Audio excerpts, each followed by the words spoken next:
शक्तिमान। हम भी चले तुम भी चलो, चलता रहे कारवां, वो जिंदगी हर खुशनुमा, सुखमय बने सारा जहां, सारा जहां, सारा जहां। We are the wings of Brahma Kumaris. We are the wings of Brahma Kumaris. We are the wings of Brahma Kumaris. We are the wings of Brahma Kumaris. नमस्कार, ओम शांति। एक बार फिर से आपका बहुत बहुत स्वागत है आप ही के अपने कार्यक्रम विंग्स ऑफ ब्रह्मा कुमारीज में। दर्शकों, ये एपिसोड खास उन भाई बहनों के लिए है जो ग्रामीण इलाकों में रहते हैं, क्योंकि अक्सर करके हम देखते हैं कि ग्रामीण इलाकों में बहुत सारी समस्याएं रहती है। सॉल्यूशंस भी कहीं ना कहीं, चाहे सरकार है या कोई सामाजिक संगठन है, संस्थाएं हैं, वो तत्पर रहते हैं, लेकिन कहीं ना कहीं हम फिर भी पिछड़ जाते हैं। तो क्या आध्यात्मिकता के पर्सपेक्टिव से, आध्यात्मिकता के दृष्टिकोण से उन सभी समस्याओं का समाधान है? पिछले एपिसोड में भी हमने ये बात की थी और आज फिर से हम इस एपिसोड में भी उन समस्याओं को फिर से लेंगे। हमारे बीच में मौजूद है ब्रह्मा कुमारीज की रूरल सर्विस विंग यानी ग्रामीण प्रभाग की नेशनल कोऑर्डिनेटर आदरणीय सरला दीदी जी। दीदी, आपका फिर से आज के इस एपिसोड में तहे दिल से स्वागत है। तो जैसे कि हमने पिछले एपिसोड में भी बहुत सारे पहलुओं पर हमने प्रकाश डाला था और चर्चा भी की थी, तो हम ये जो डिस्कशन का सिलसिला अब आगे बढ़ाते हैं और मैं इसमें सबसे पहले जो हमारा पहलू है वो लेंगे हेल्थ प्रॉब्लम्स, क्योंकि अक्सर करके जो ग्रामीण इलाकों में जो लोग रहते हैं वो अपने स्वास्थ्य के प्रति इतना सचेत नहीं रहते हैं। उनको अवेयरनेस नहीं है कि मुझे क्या डाइट खाना चाहिए। जैसे पिछले बार भी हमने सराउंडिंग्स की बात की थी, तो हेल्थ इशू से रिलेटेड आप उनको क्या एडवाइस करेंगे?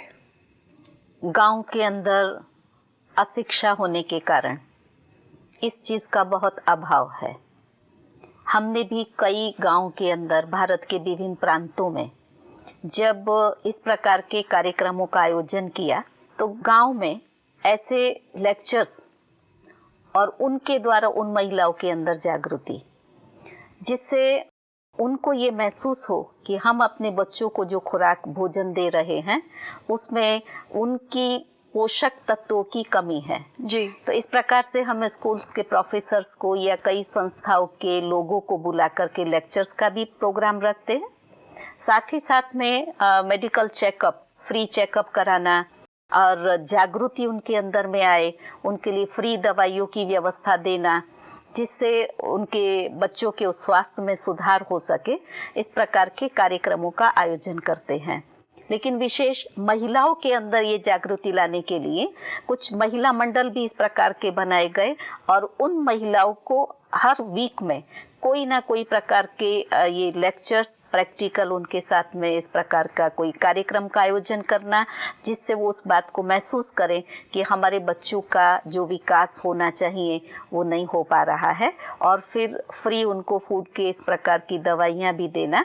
ये कार्यक्रमों का आयोजन प्रभाग के द्वारा। तो ये जो आपने कार्यक्रम आयोजित किए तो उनमें आपने क्या क्या पहलुओं पर ज्यादा फोकस किया? क्या क्या आपने उन लोगों को हेल्थ टिप्स बताए या फिर स्वास्थ्य संबंधित जानकारी दी?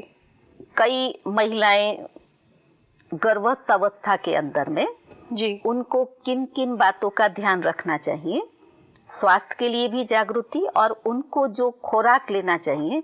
गांव के अंदर में हमने देखा कि जब ये लोगों को पता पड़ता है जहां बच्चा होता है तो बच्चे के प्रति बड़ी ऊंची भावनाएं होती हैं, और जब बच्ची पैदा होती है तो उस ग्रामीण महिला का स्तर सामाजिक दृष्टि से वहाँ के परिवार के लोग जो है हीन मानते हैं, तो उनको जो खुराक मिलनी चाहिए उस खुराक को भी पूर्ण रीति से नहीं देते हैं। तो पहली बात, हम इस बात पर उनका ध्यान खिंचाते हैं कि बच्चा हो या बच्ची, ये दोनों ही समाज के अभिन्न अंग हैं। उनके प्रति समानता की भावना, और महिला को जिस खुराक की आवश्यकता है, पोषक तत्वों की आवश्यकता है, वो उनको दिए जाएं।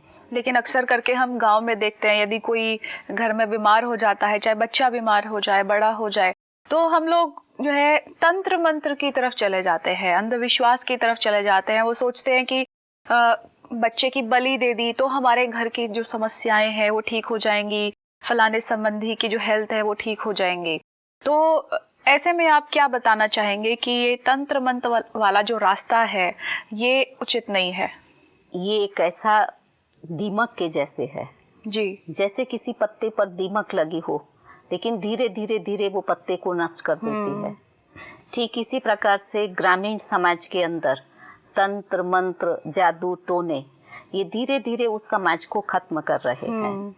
तो शारीरिक स्वास्थ्य एक अलग चीज है, जादू टोना, लेकिन लोग समझते हैं ग्रामीण लोग कि कम खर्च से हम अपने स्वास्थ्य को बच्चों को ठीक कर सकते हैं, लेकिन वो उनके लिए उस खर्च से कहीं अधिक महंगा पड़ता है जी। तो उसके लिए जागृति के कार्यक्रम, उनको ये समझाना कि वास्तव में स्वास्थ्य जहाँ खराब है तो आवश्यकता दवाई की है, जादू टोने से बच्चा ठीक नहीं हो सकता है।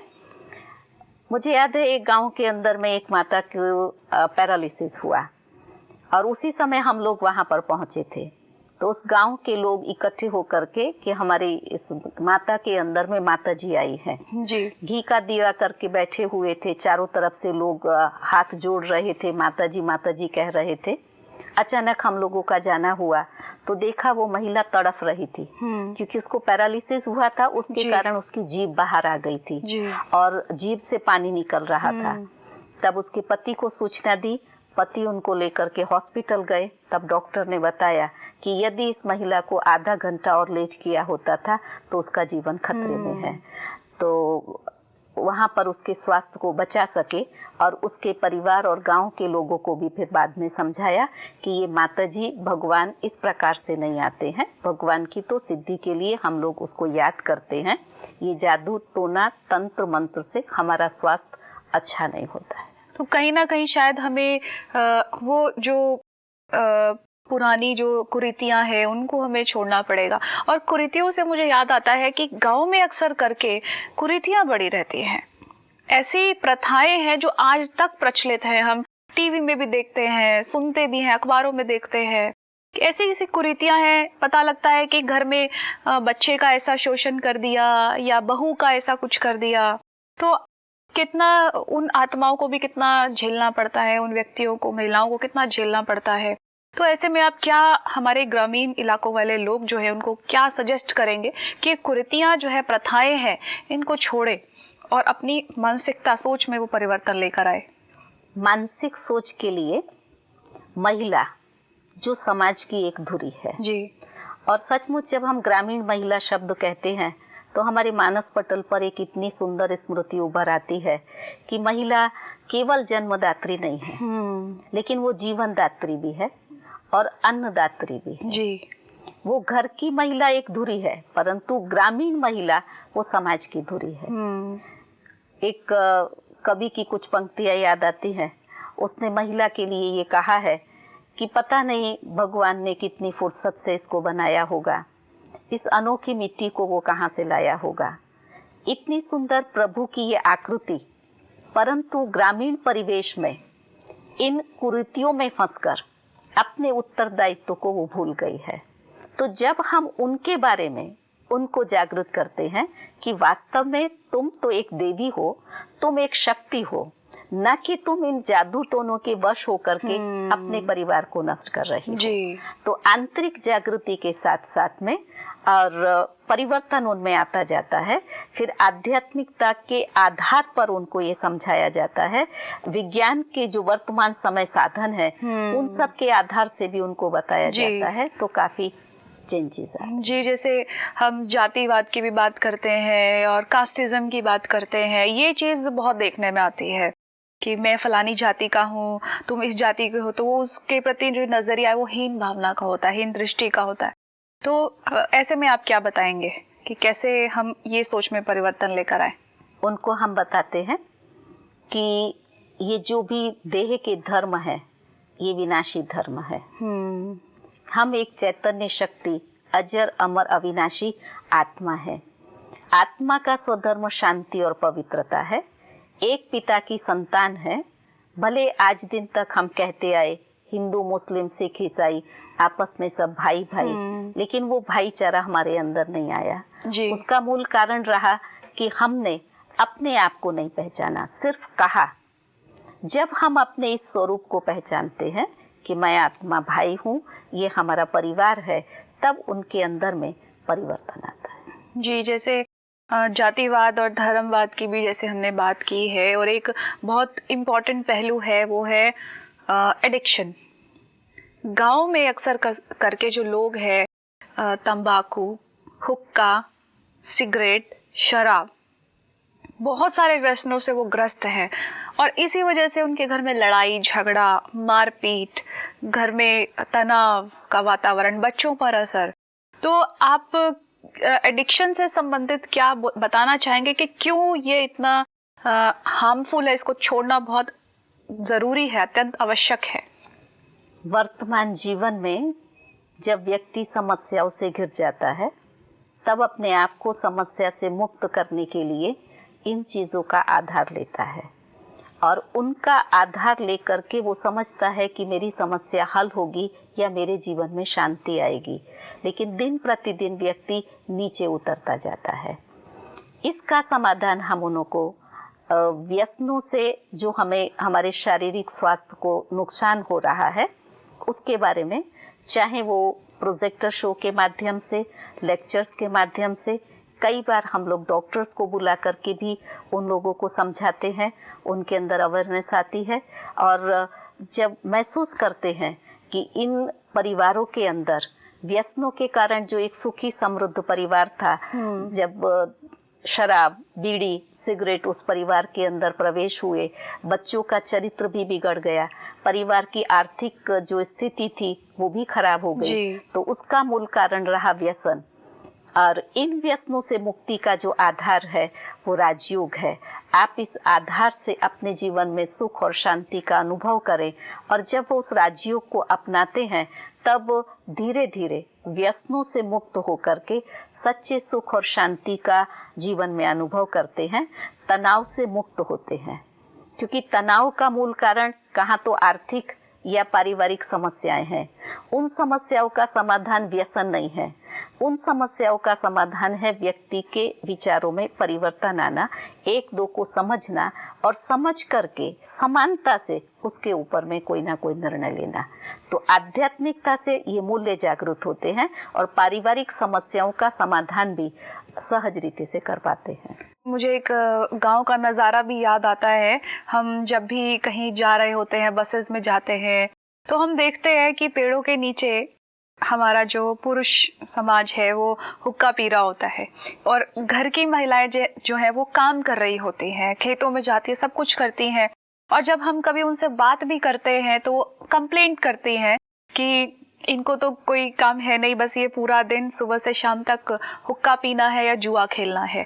और हम सारी घर गृहस्थी की जिम्मेवारियां निभाती हैं, बच्चों को पालती है, खेतों में जाती हैं, और पशुओं का भी पालन पोषण है, उनको चारा देना, सब कुछ करती हैं। हम इनको समझाते भी हैं लेकिन ये मानते नहीं है, और इस वजह से बहुत बड़ा ये कारण है घर में कलह कलेश का। इस चीज को हम कैसे खत्म कर सकते हैं? पुरुष वर्ग जो इसके अंदर अहम भाव बहुत है, और वो अपने आप को समझते हैं कि महिला ये कार्य के लिए है, वो खेतों में जा रही है, मेहनत कर रही है, और जैसे आपने बताया कि वो लोग हुक्का पी करके और इस रीति से अपने समय को नष्ट कर रहे हैं, तो कहाँ कहाँ समाज के अंदर ये एक कुप्रथा भी है। वो समझते हैं हमारा जीवन यही है। लेकिन जब उनको ये बताया जाता है कि जीवन जीने की कला क्या है, वो किस प्रकार से आपके जीवन में आ सकती है, केवल हुक्का पी करके या जुआ ये खेल करके इसमें अपने जीवन को नष्ट कर देना ये आपका जीवन नहीं है। उससे बढ़कर के भी कोई और जीवन है। उस जीवन की नॉलेज देना, और नॉलेज के साथ साथ उनके अंदर में, मैं बार बार एक शब्द का प्रयोग कर रही हूँ, राजयोग। इस विद्यालय का विशेष है राजयोग, जो उनकी सुषुप्त शक्तियों को जागृत करता है और उनमें महसूसता शक्ति आती है। तो काफी गांव के अंदर में राजयोग के माध्यम से अपनी शक्तियों को विकसित करके वो लोग जब महसूस करते हैं, तब जो उनके अंदर में एक शोषण की वृत्ति है, उस शोषण की वृत्ति में परिवर्तन आता है। हमारा जो युवा वर्ग है वो भी हम देखते हैं एडिक्शन की तरफ बहुत चला जाता है। ऐसे क्या आध्यात्मिक मूल्य या फिर राजयोग, इन बातों को हम कैसे समावेश करके अपने अंदर धारण करें ताकि हम इन चीजों से मुक्त हो सकें? युवाओं के अंदर में जो ये ड्रग्स ये सब बढ़ता जा रहा है जी। उसका एक कारण तो उनको नौकरी का ना मिलना है। बिल्कुल।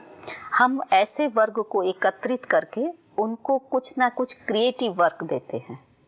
अपने गांव के बच्चों को इकट्ठा करके उनके द्वारा शैक्षणिक प्रवृत्तियों में उनको इन्वॉल्व करते हैं। जब वो उन बच्चों के विकास के लिए अपना समय देते हैं तो उनमें भी चेंजेस आते हैं। जो खाली मन है वो शैतान का घर है।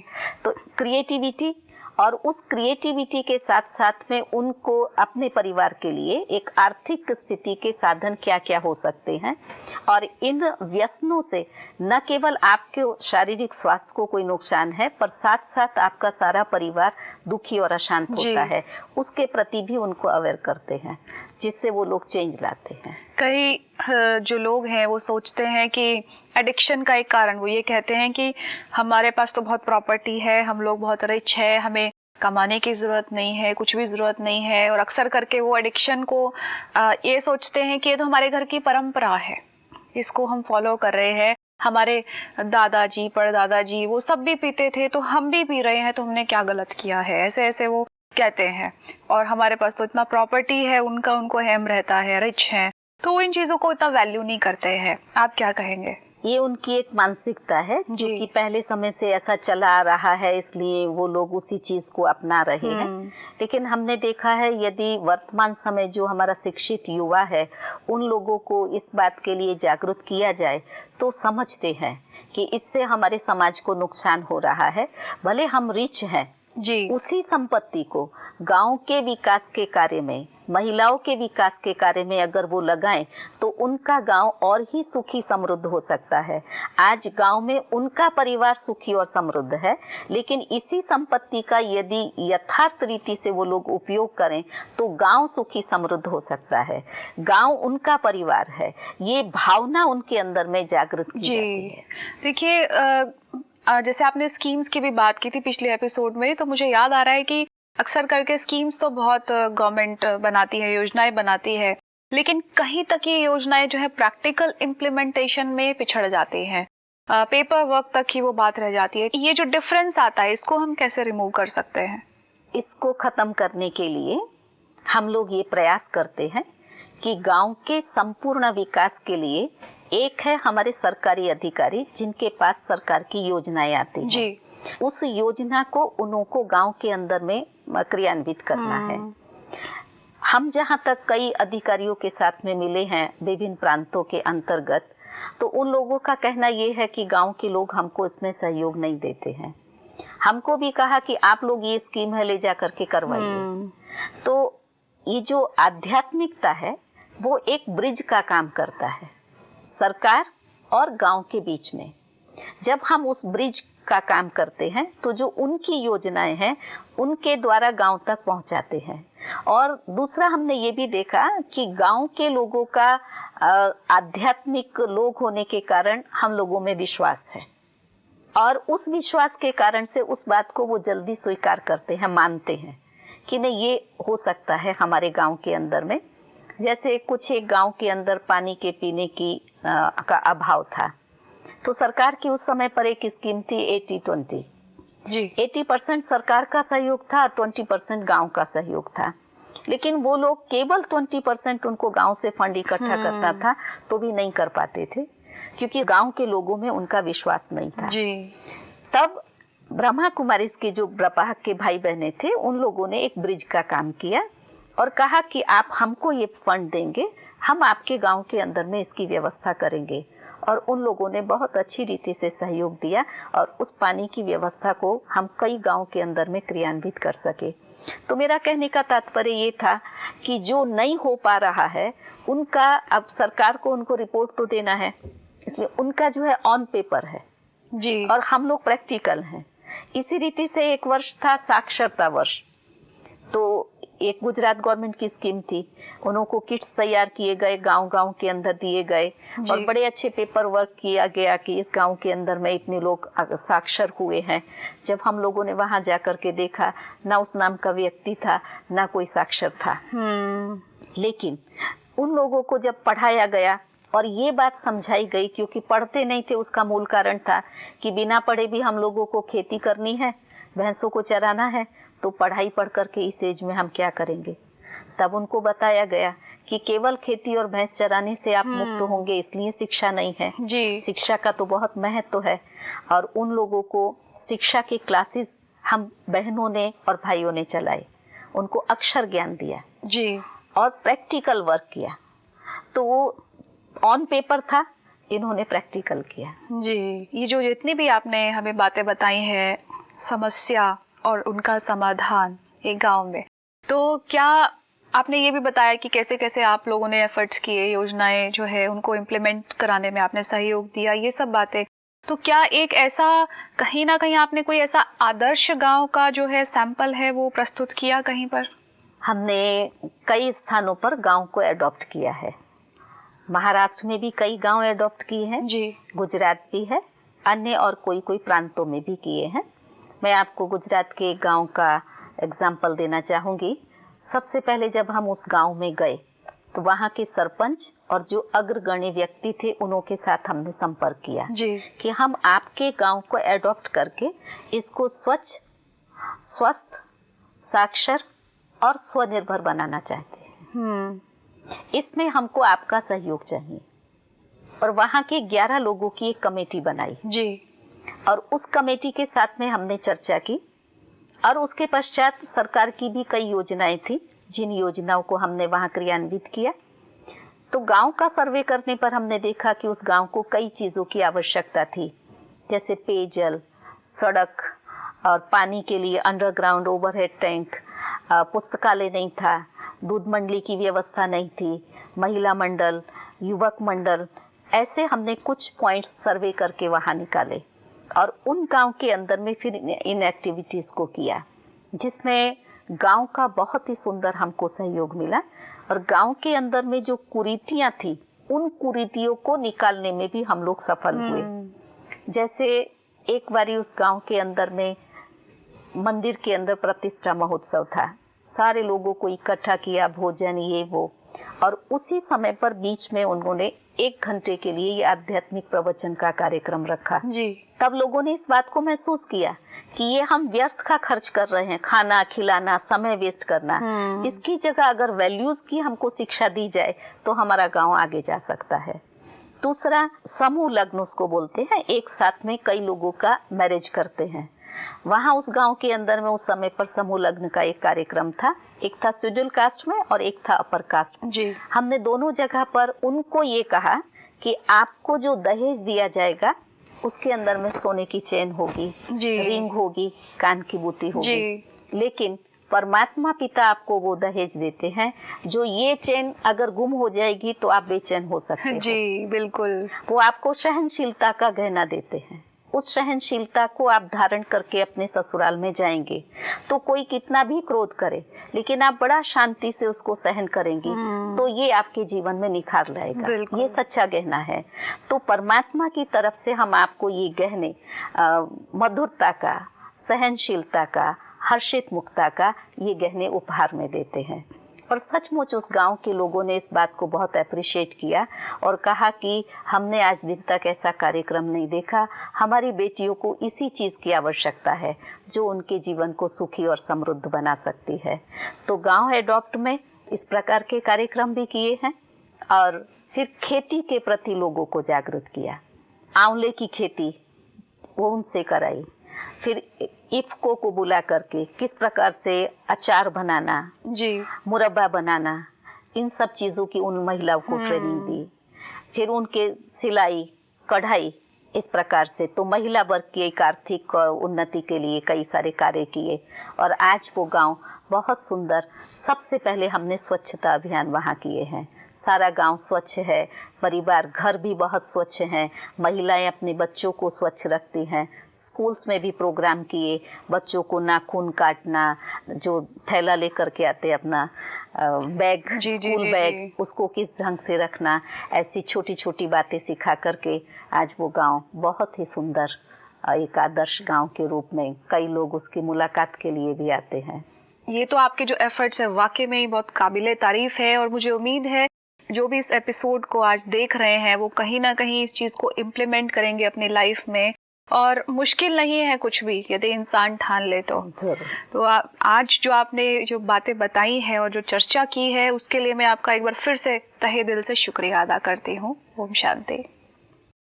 तो आप लोग भी अपने गांव को एक आदर्श गांव बनाकर समाज के अंदर एक उदाहरण प्रस्तुत कर सकते हैं। अगले एपिसोड में हम एक और टॉपिक के साथ हाजिर होंगे। तब तक के लिए दीजिए हमें इजाजत। नमस्कार। ओम शांति।